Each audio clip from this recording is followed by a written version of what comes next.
And welcome to Washington Unplugged, a big busy day in Washington. The German Chancellor Angela Merkel has been meeting with President Obama this morning. You may have seen their joint news conference earlier today. They were definitely of one voice on Iran. The president made no effort to back away from any of the criticism he has issued about Iran. He said no, he is not apologizing for anything he has said. And he remarked again that the world is watching what is happening in Iran. He called on the leaders there to relax and give people there a chance to express their views. The German Chancellor was right with him on that. She did say, however, that she and the Germans are taking no responsibility on what to do or with or about the prisoners that are now in Guantanamo. Of course, the president has said he wants to close Guantanamo within the next year. Angela Merkel seemed to say today that's up to President Obama. Not surprising that she said that Germany is not interested in taking any of the prisoners, since, as we have been hearing here in Washington, the Congress, members of Congress are saying they don't want them here in the United States. Talk about this a little bit. The senior visiting fellow to the American Institute for Contemporary German Studies, Gerry Livingston. Mr. Livingston, what is, would you say, the state of relations between the United States and Germany these days? I think they're middling to good. Angela Merkel made a great effort with Bush to maintain good relations. And of course, it's much easier with Obama because the German public is as enthusiastic about him as the American public, maybe even more so, whereas the German public was not very enthusiastic about Bush. America remains an important ally for Germany, but not the most important ally. Germany's priority it derives from its membership in the European Union, and it gives priority to considerations of Europe, whereas the United States today gives priority to considerations of the Middle East and Asia.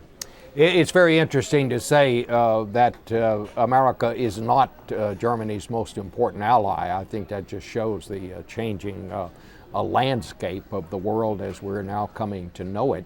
Absolutely. Obviously, that is an important part. The alliance is an important part. Interesting today that the Chancellor was very much just right with Barack Obama on the whole question of Iran, expressed concern about their ability to develop a nuclear weapon, said that Russia and China must be brought into this. We hear the same thing from this administration. But she made no bones about it, and the president said himself, he said before she spoke, that she had made no commitment about what to do with these prisoners.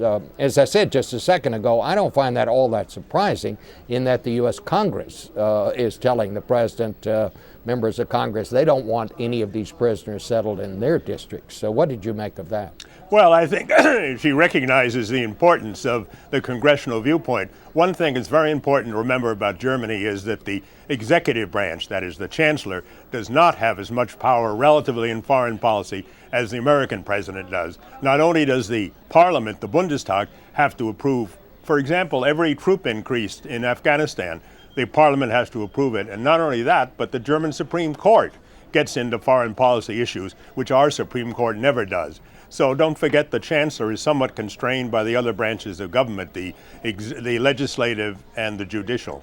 Everything was quite cordial in their news conference, but there are differences between Germany and the United States right now, mainly on climate issues. Am I correct in that? I don't believe so much on climate. I think Angela Merkel wants to show her public that she, who led the European Union a couple of years ago when she was president of the European Union for a year, led the European Union toward a very strong commitment on climate change to reduce, I think, carbon emissions by 50% by 2020. And I think she wants to be able to show her public that she helped to bring the Americans along. I think the big differences between Germany and the United States have been recently, of course, in the economic and financial areas, where the Germans have looked in the United States as overstimulating the economy.